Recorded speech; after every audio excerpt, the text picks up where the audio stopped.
Hello everyone, welcome to VisualSnaps. Today I'm answering the question, what is B-roll video footage?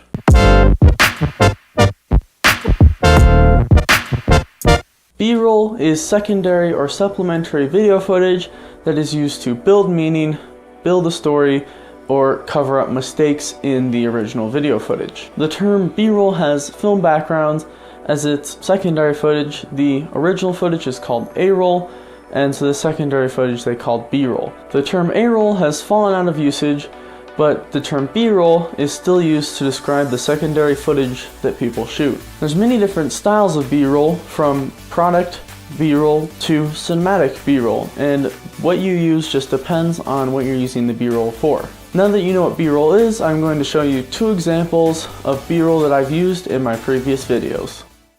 But if you have your iPhone with you and you see something interesting, you can just pull out your iPhone and shoot your B-roll with your iPhone. You'll be able to cut the footage together with DSLR footage and make it look similar. Another thing you can do is use a diffuser from a 5-in-1 reflector or a giant silk screen to produce the same soft light effect from the sun. Like this vid if you like it. Don't forget to subscribe. If you have any questions, leave them down in the comments below and I'll be sure to answer them. Thanks for watching, and I'll see you in the next video.